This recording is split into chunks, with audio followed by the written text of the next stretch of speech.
मैं online shopping के parcel में डिलीवरी बॉय की जॉब करता था।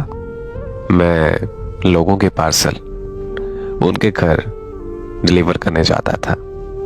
एक दिन 26 जुलाई 2023 को भी मैं रोजाना की तरह पार्सल डिलीवर करने के लिए निकल गया। उसमें एक पार्सल एक लड़की का भी था।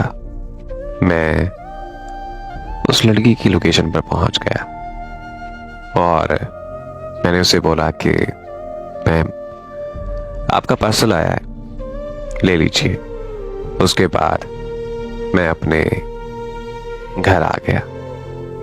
फिर जब मैं रात को करीब 10 बजे के टाइम अपना व्हाट्सएप ओपन करता हूं तो मुझे उस लड़की का मैसेज आया हुआ था और उसने हाय का मैसेज किया हुआ था। मैंने उस लड़की की डीपी से पहचान लिया, जिसको मैं शाम में पार्सल देकर आया था। मैंने उसको रिप्लाई कर दिया कि जी बोले, क्या बात है। उसने मेरा मैसेज सीन कर लिया, लेकिन उसने मेरी बात का कोई जवाब नहीं दिया। मैं अपनी रूटीन के मुताबिक अपने काम पर चला गया और जब मैं रात में वापस आया तो जब मैंने व्हाट्सएप खोली तो उसका दोबारा मैसेज आया हुआ था। उसमें लिखा था कि हाय, आप कैसे हैं। मैंने उसे बोला कि मैं बिल्कुल ठीक हूं, आप बताएं आप कैसी हैं। इस बार फिर उसने मेरा मैसेज सीन कर लिया, लेकिन आगे से कोई जवाब ना आया। ऐसे करते करते उस लड़की को पूरे 8 दिन गुजर गए। फिर उसने 9वें दिन बाद मुझे कहा कि मैंने आपसे बात करनी है। मैंने उसे कहा कि जी जी बोले, आपने क्या बात करनी है। उसने मुझसे कोई फजूल बात नहीं की और उसने डायरेक्टली मुझे आई लव यू बोल दिया। मैं उसका ये मैसेज देखकर थोड़ा सा हंसा और उसे कहा कि ये क्या मजाक है। उसने मुझे कहा कि ये मजाक नहीं है, मैं बिल्कुल सच बोल रही हूं। मेरा यकीन जानो कि मुझे तुमसे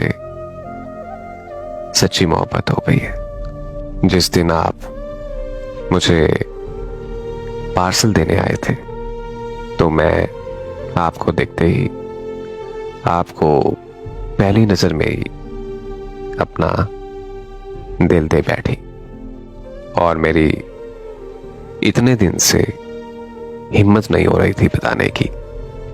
अब मैंने बहुत हिम्मत करके आपको अपने दिल की बात कह दी। मैंने उसे कहा कि अच्छा, तो ऐसी बात है।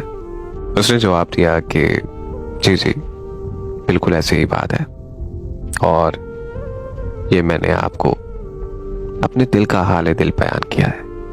मैंने उसे जवाब दिया कि मुझे प्यार व्यार पर कोई यकीन नहीं है, क्योंकि जिस तरह से मैं लोगों की कहानी सुनता हूं मुझे भी अब प्यार से बहुत डर लगता है।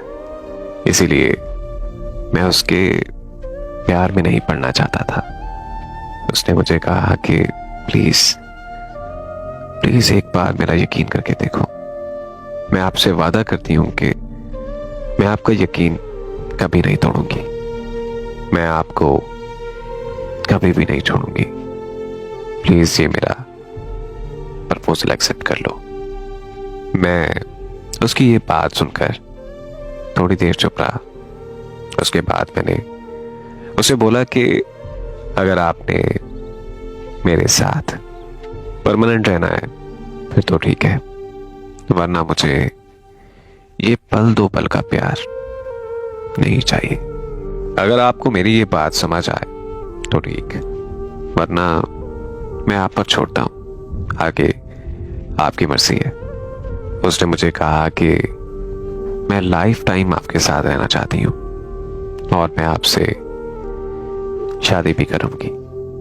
फिर मैंने उसके बहुत ज्यादा इसरार करने पर उसका प्रपोजल एक्सेप्ट कर लिया, उसे ये कह करके कि मुझे कभी धोखा मत देना। उसने मुझे कहा कि मैं मर जाऊंगी लेकिन आपको कभी धोखा नहीं दूंगी। वो बहुत ज्यादा खुश थी क्योंकि मैंने उसका प्रपोजल एक्सेप्ट कर लिया था। उसकी कास्ट खान बरादरी से थी और जबकि मैं अंसारी फैमिली से बिलोंग करता था। मैंने उसे कहा कि हमारी कास्ट तो डिफरेंट है, क्या पता इसी चीज को देखते हुए आपके अब्बू ना माने। तो वो मुझे बोली कि कास्ट से कोई फर्क नहीं पड़ता, हम हैं तो मुसलमान ही ना। फिर हम हर रोज सुबह शाम बातें करने लगे, लेकिन मेरा दिल अंदर से उस पर पूरी तरह यकीन नहीं कर पा रहा था। हत्ता कि मैंने उसे कह भी दिया कि यार मेरा दिल पूरी तरह तुम पर भरोसा नहीं कर पा रहा।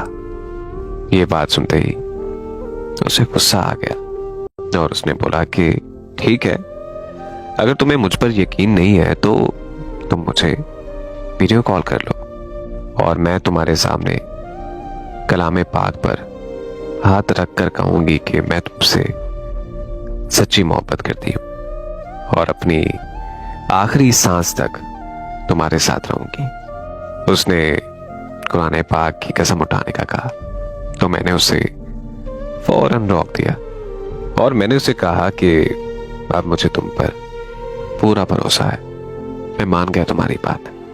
मैंने सोचा कि अगर वो मेरे लिए कसम उठाने को तैयार है तो यार हकीकत में ही वो मुझसे मोहब्बत करती होगी। हम दोनों की बातें लंबी होती गई।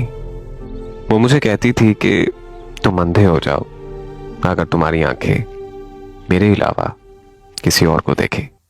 दुनिया की सारी लड़कियां तुम्हारी बहनें हैं सिर्फ मुझे छोड़कर, और मेरे भी सारे भाई हैं सिर्फ तुम्हें छोड़कर। जब वो ऐसी बातें करती थी तो मुझे वाकई लगता था कि वो मुझसे बहुत प्यार करती है।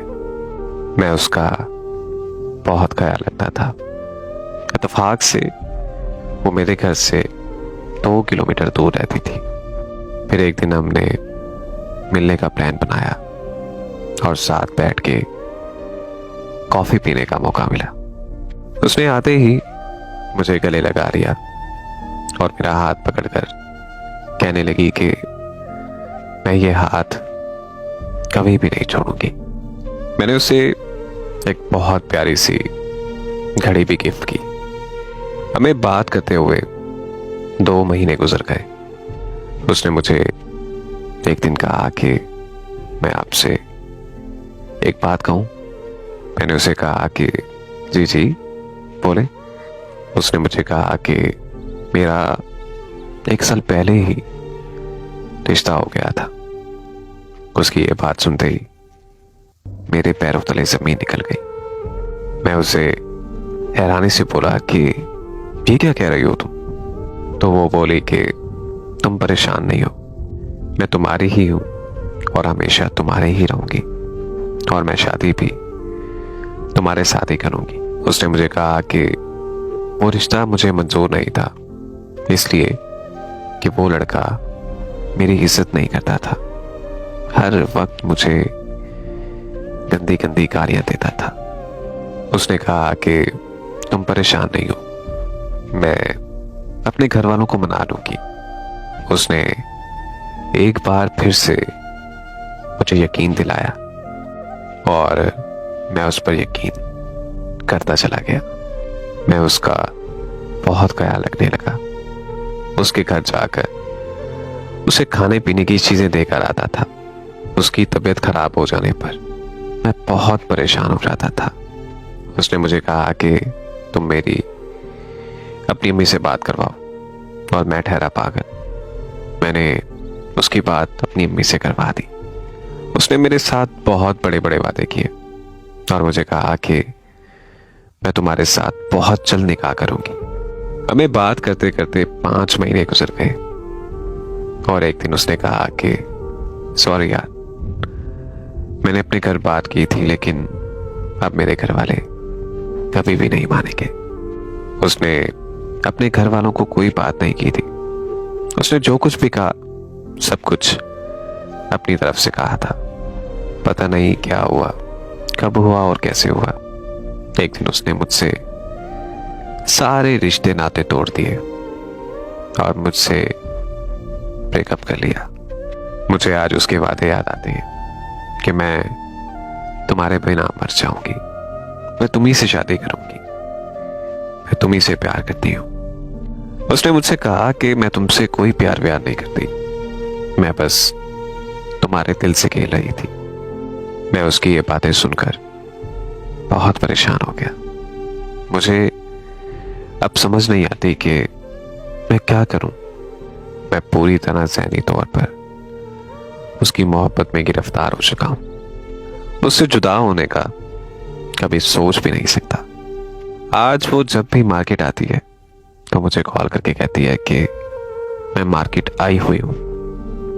मैं अपने सारे काम काज छोड़कर पागलों की तरह उसे ढूंढने निकल पड़ता हूं। जिस लड़के का वो अक्सर जिक्र करती थी कि वो लड़का मुझे गंदी गंदी गालियां देता है, आज उसी के नाम के प्यार पर स्टेटस लगाती है और वो शादी भी उसी से करेगी। मुझे इन सब चीजों से ज्यादा अफसोस इस चीज का होता है कि उसने अपना ईमान बेच दिया। उसने मेरे सामने ये कहा कि मैं कुरान पाक पर हाथ रख के कहती हूं कि मैं तुमसे बहुत मोहब्बत करती हूं। जो इंसान इस हद तक गिर सकता है, मेरा नहीं ख्याल कि वो कभी मोहब्बत करेगा। मैं उसके लिए कभी भी बद्दुआ नहीं करूंगा। बस मैं उसके लिए एक ही दुआ करूंगा कि अल्लाह पाक उसे नेक हिदायत दे।